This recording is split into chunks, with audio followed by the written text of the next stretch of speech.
Welcome back, my beauties. I am so excited to see you this Sunday. And the reason is that we're going to talk about living rooms during the holidays, especially since I've been getting so many questions from you because you feel like something's just not right in your living room. And that's what I want to tackle today because it's not necessarily a furniture.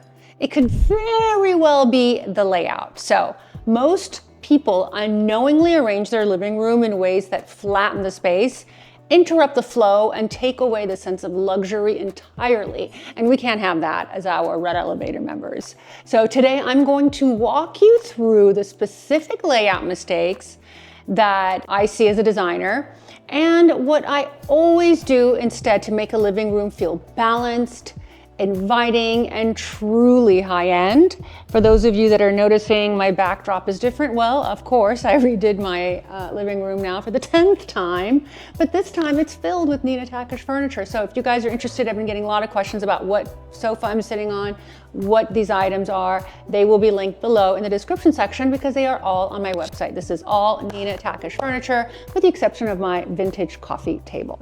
So if you're new here, welcome. I'm Nina, an interior designer, and after years and years of working on living rooms for clients, for myself, and from city living rooms that are compact to large, oversized living rooms in homes here in Brentwood, California, etc., to Miami, to all over the world, I know what a good layout is, and I want to share it with you because none of us should be living in a layout that we are unhappy with.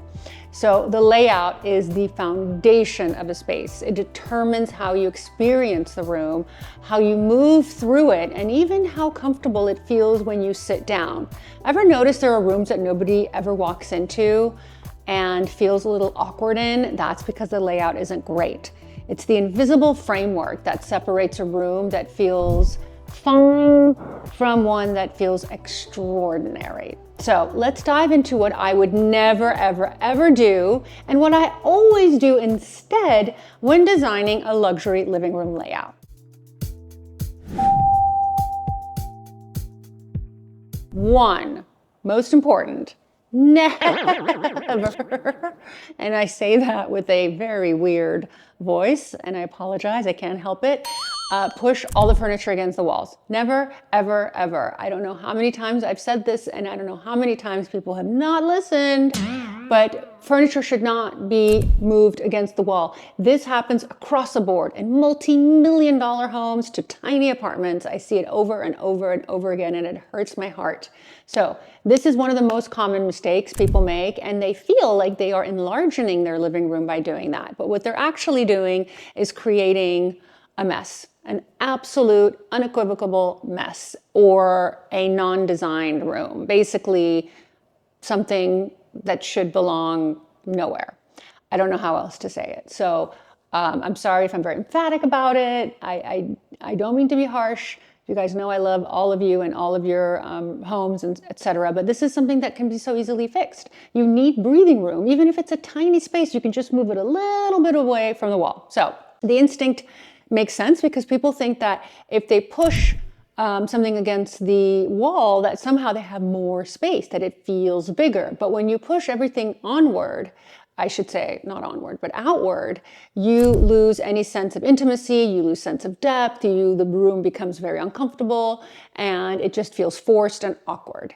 So I always float at least one main piece of furniture, usually the sofa, away from the wall. I actually float most of my pieces away from the wall. I don't think I have anything against the wall unless it's a credenza that I'm intentionally placing against the wall under a TV. I don't know what else I would push against the wall, maybe a bed.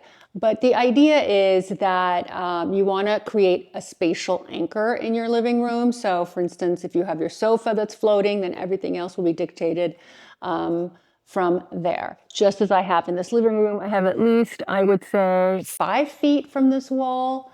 And it allows for flow. It allows for people to be able to walk behind here.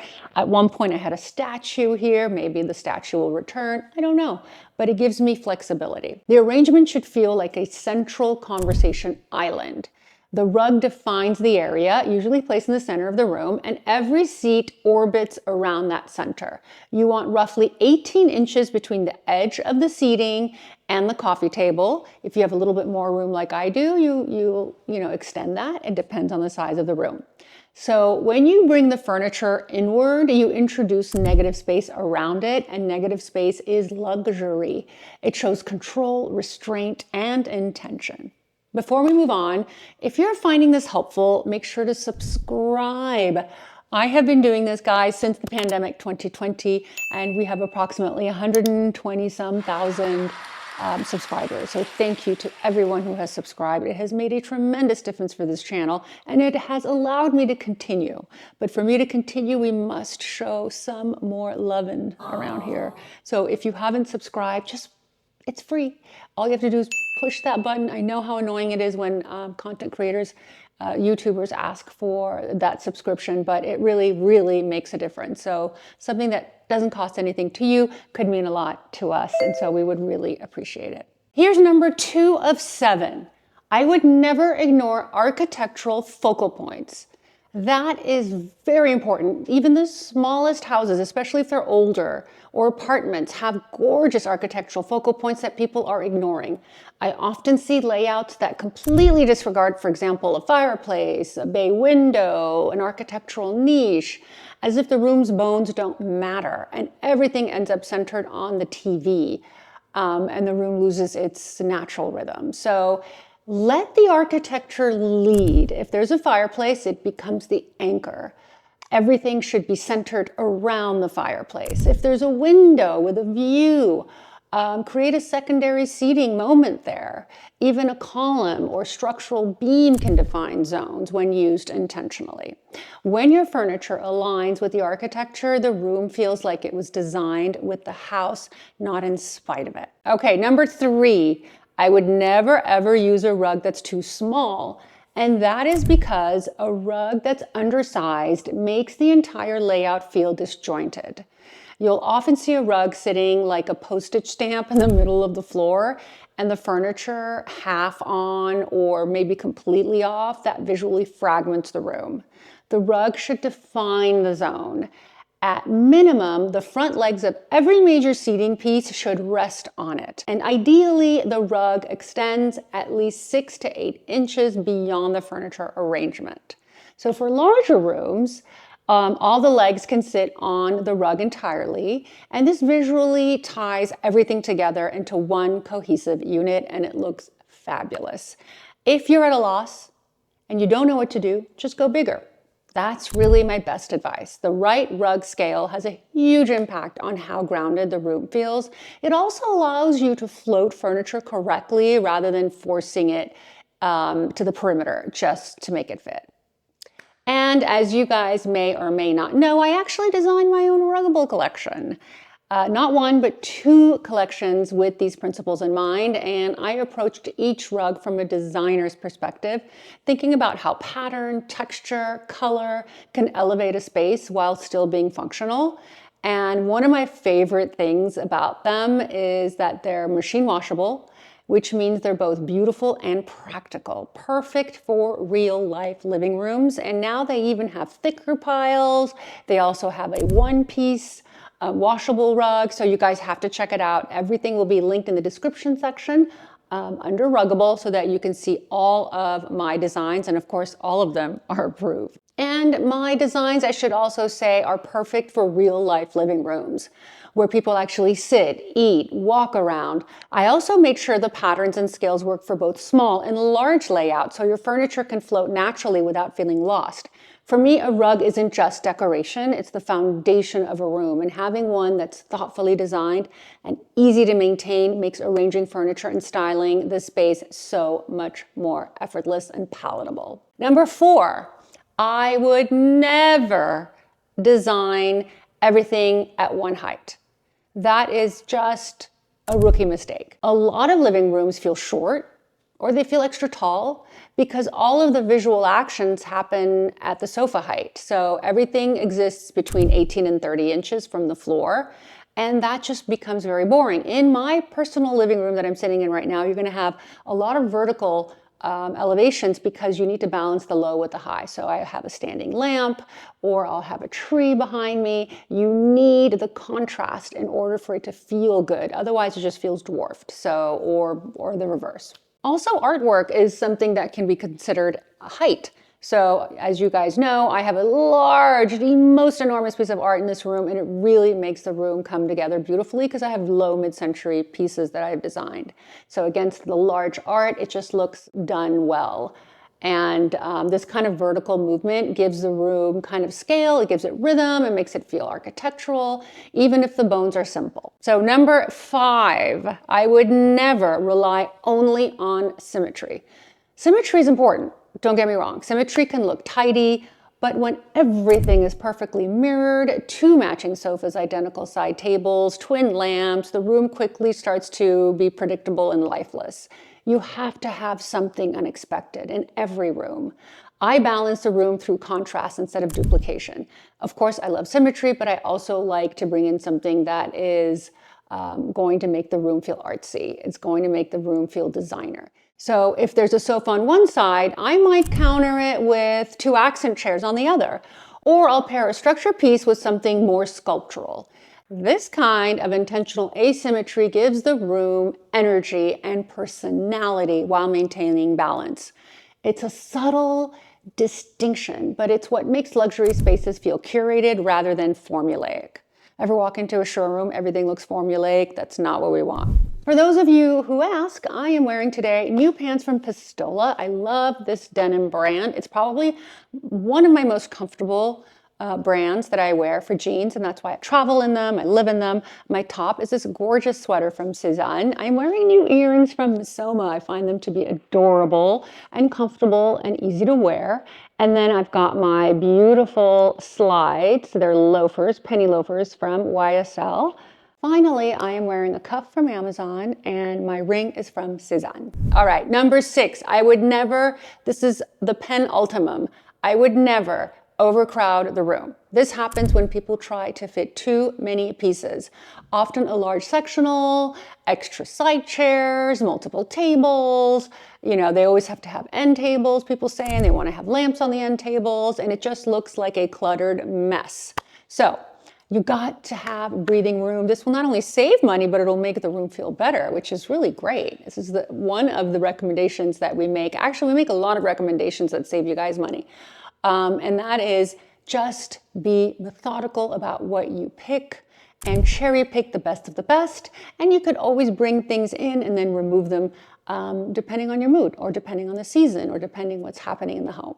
I always leave at least 30 to 36 inches of clearance for natural walkways. You should be able to move around the furniture without sidestepping. For those of you who have small spaces, this is also true. You need to be able to move through a room, whether small or big.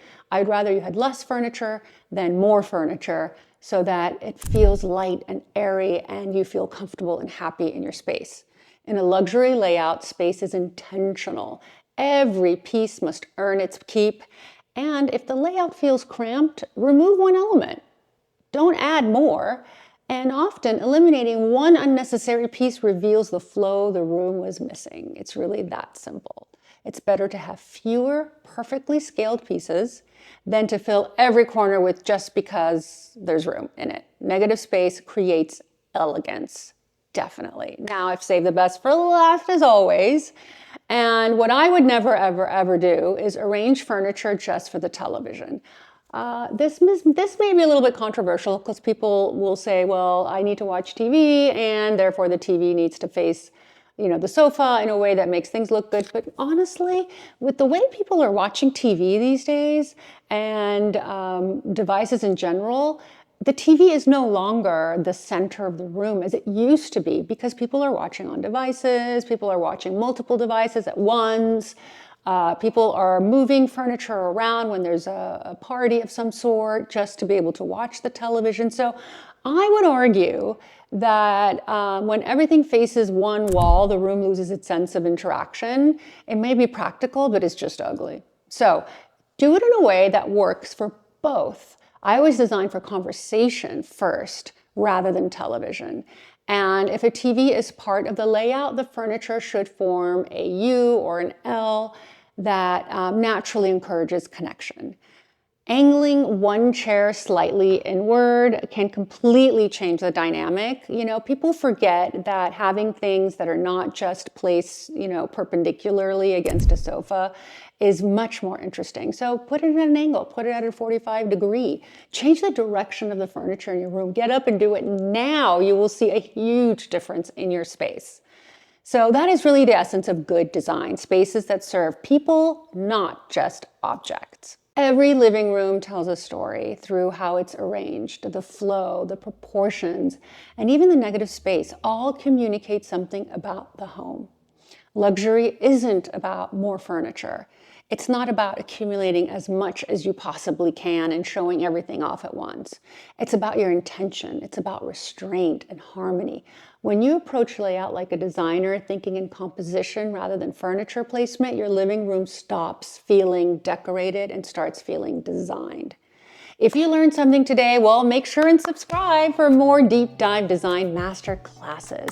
And if you're looking for rugs, well, to anchor your space beautifully, don't forget to check out my Ruggable collection. And if you're at a loss as to what to do and you don't know how to rearrange your living room, well, you can click the link in the description section under Zoom consultation and boom, I show up like a miracle and we can schedule a one-on-one session, whether it's 20 minutes or longer, and talk about your layout on Zoom. I love you guys. I hope this was helpful. I just wanted to reiterate the most important principles of design because a lot of us forget. We forget, we live our lives, and then next thing you know, we have really rearranged our homes in a way that doesn't work, but we can easily fix it. You can just walk your home, look at your spaces, make those changes, and then you'll be much happier for it. I love you guys, and I'll see you again next week on this channel, The Red Elevator.